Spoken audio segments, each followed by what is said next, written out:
नमस्कार। कैसे हैं आप सब? मुझे पूरी उम्मीद है आप सब जहाँ भी हैं बहुत अच्छे से होंगे, बहुत स्वस्थ होंगे और इस लॉकडाउन का पूरी तत्परता के साथ पालन कर रहे होंगे। मैं भी ठीक हूँ।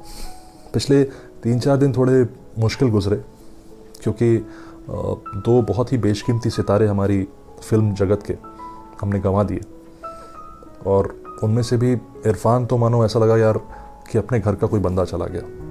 इरफान को लेकर के शायद बहुत ज़्यादा इमोशनल थे लोग। उनकी अदाकारी के ही नहीं, उनकी पर्सनैलिटी के भी लोग दीवाने थे। उनमें से मैं भी एक था बेशक। तो अभी तक यकीन नहीं हो रहा कि वो किरदार, वो इंसान अब दोबारा बड़े पर्दे पर नहीं दिखाई देगा। बहुत तकलीफ़ हुई, पर फिर सोचा तो लगा यार कि ज़िंदगी यही तो है, हर किसी के साथ ये होना है किसी न किसी दिन। किसी को किसी का फ्यूचर तो पता है नहीं। तो फिर लगा कि ज़बरदस्ती ख़ुद को थोड़ा सा शेल में रखने के बजाय बेहतर ये है कि थोड़ा लाइट हार्टेड किया जाए माहौल को। तो ख़ुद को लाइट हार्टेड करने के लिए एक कहानी लिखी एंड आई एम श्योर कि इसको सुनकर आप भी थोड़ा सा लाइट हार्टेड फील करेंगे। तो मेरी ये स्टोरी है, थोड़ी रोमांटिक सी है, थोड़ी प्यारी सी है, एक शॉर्ट स्टोरी है। कुछ 6-7 मिनट लगेंगे शायद मुझे बताने में। तो प्लीज़ सुनिएगा और प्लीज़ इसको ज़्यादा से ज़्यादा शेयर कीजिएगा लोगों के बीच में। इस कहानी का टाइटल है ज़िंदगी जन्नत है और इस कैरेक्टर का नाम है पुनीत। तो मैं शुरू करता हूँ। उस आलीशान अपार्टमेंट के 9वें तल्ले का वो फ्लैट जिसके 3 कमरों में कुल 10 लोग थे, कि ठीक नीचे सड़क पर एक विदेशी शराब की दुकान थी। पुनीत हर शाम सबसे सस्ती शराब का एक क्वार्टर लेकर आता और रात भर सिर्फ 2 गाने लूप पर चलाकर कभी मैगी तो कभी वड़ा पाव के साथ उसे गटक जाता। कभी कभी तो सिर्फ प्याज और नमक के साथ भी। हाँ, पर कुछ एक मौकों पर बड़े बाप के बेटों को यार बनाने का फायदा भी उसे होता था। शराब भी अच्छी आती थी और साथ में शानदार चिकन। पुनीत की जिंदगी में थोड़ा मसाला तो अभी भी था। मैं जानता हूं कि आपका ध्यान उन 2 गानों पर अटक गया होगा। 2 ही गाने क्यों और आखिर कौन से? बताता हूं। पहला सलमान की बॉडीगार्ड का गाना, तेरी मेरी मेरी तेरी प्रेम कहानी है मुश्किल, 2 लफ्जों में ये बयां ना हो पाए। और दूसरा मेरे ब्रदर की दुल्हन का गाना, कैसा ये इश्क है अजब सा रिस्क है। दोनों ही राहत फतेह अली खान के गाए हुए। एक तो गायक अच्छा और दूसरा पुनीत के दिल का एकदम सटीक तात्कालिक हाल बताते हुए गीतों के बोल। पुनीत की जिंदगी में प्यार कुछ ऐसे ही मुकाम पर था, ना पकड़े बन रहा था ना छोड़े। बिल्कुल मुंबई की लोकल ट्रेन की तरह हर रोज नहा धोकर तैयार होकर हाथों में फाइल, चेहरे पे मुस्कान लिए वो जब मानसरोवर स्टेशन से ट्रेन पकड़ता था तो उम्मीद साथ रहती थी। आज कुछ होगा, कोई ना कोई बुलाएगा, अपने सामने बिठाएगा, हालचाल पूछेगा, फाइल देखेगा और नौकरी दे देगा। ज्यादा से ज्यादा क्या, 2-4 सवाल ही तो पूछेगा। अरे दे देंगे जवाब, पढ़ा तो है सब। पर फिर शाम होते होते जब वो वापसी की लोकल पे चढ़ रहा होता तो उसे ऐसा महसूस होता था कि काश जिंदगी यहीं रुक जाए, सारी की सारी ट्रेनें यहीं रुक जाए, सब खत्म हो जाए, कुछ नहीं करना अब और नहीं भागना। खैर, अगर ऐसा हो जाता तो फिर पुनीत भी गणेश गायतोंडे की तरह अपुनिच भगवान करता फिरता नहीं। उसे लोकल ट्रेन के दरवाजे पर खड़े होकर सफर करने की आदत थी, सो हवाओं से भी उसकी बातें बहुत होती थी।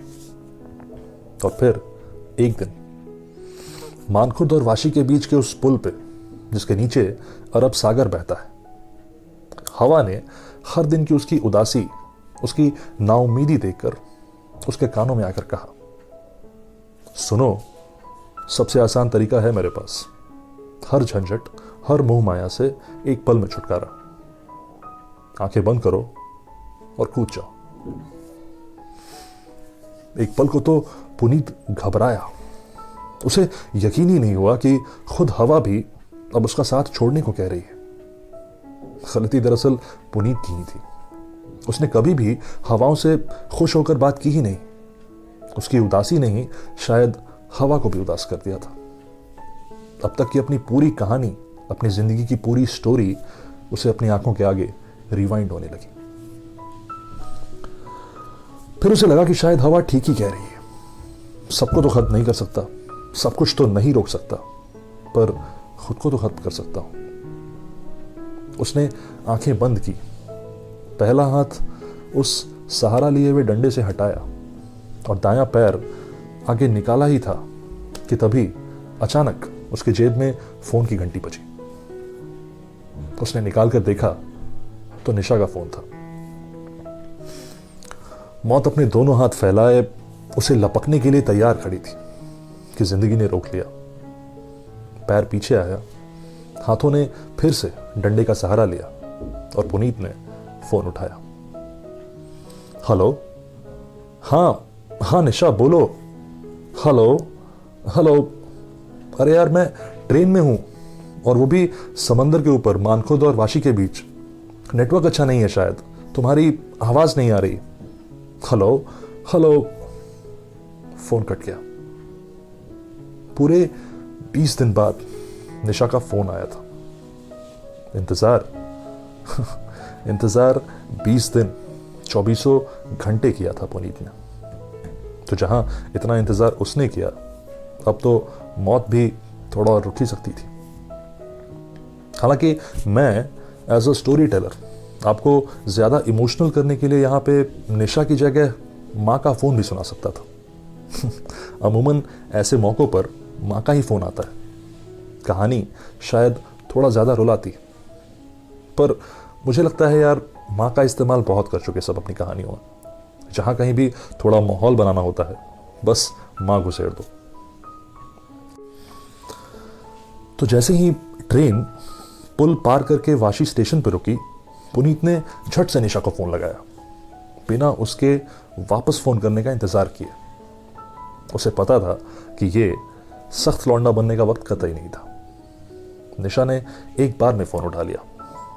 हेलो, हाय। पूरे 20 दिन बाद पुनीत ने वो आवाज सुनी जो उसके अंदर के सारे तार हिला जाती थी। हाय, कैसी हो? ठीक हूं, तुम कैसे हो? कुछ हुआ प्लेसमेंट्स का? कोई जॉब ऑफर हुई? बस लगा हूं यार, 3-4 कंपनीज ने बोला हुआ है, पर फिलहाल तो कुछ नहीं।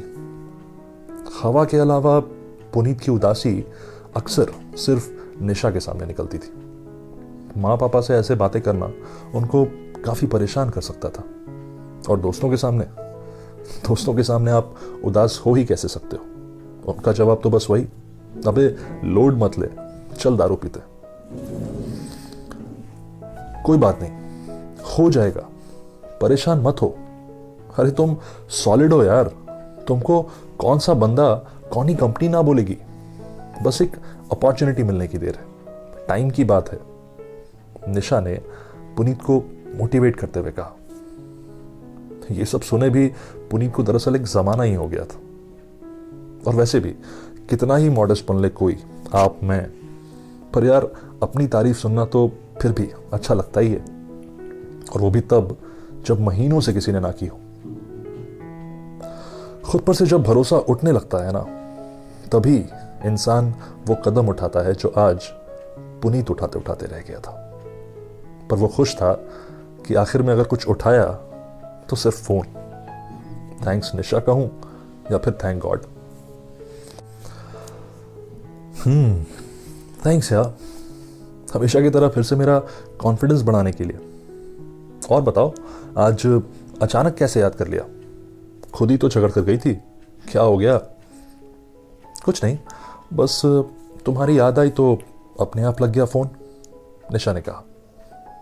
हाँ, बस इतना बताना था कि मैं कल मुंबई आ रही हूं, परसों एक एग्जाम है मेरा। क्या? पुनीत चौंका। कल मुंबई आ रही हो? सीरियसली? उसकी सारी उदासी गायब हो गई और चेहरे पे एक लंबी सी बत्तीसिया मुस्कान आ गई। सीरियसली बाबा, झूठ क्यों बोलूंगी? कल शाम 6 बजे तक पहुंच जाऊंगी अंधेरी। आओगे तो आ जाना लेने, साथ में थोड़ा टाइम स्पेंड कर लेंगे। एक्चुअली तुम मुझे थोड़ा मुंबई घुमा भी देना, marine drive, Nariman point, Ajanta caves, band stand वगैरह वगैरह। फिर परसों रात की वापसी की ट्रेन पकड़ लूंगी। ठीक है, मैं आ जाऊंगा पक्का। पुनीत के अंदर का आशिक हिलोरे मारने लगा था, खुशी के मारे पागल हुआ जा रहा था। वो इंसान जो अभी अभी 5 मिनट पहले जिंदगी को अलविदा कहने वाला था, वो अब जिंदगी जन्नत है कहना चाहता था। साल 2011 का था, महीना जुलाई और शहर मुंबई।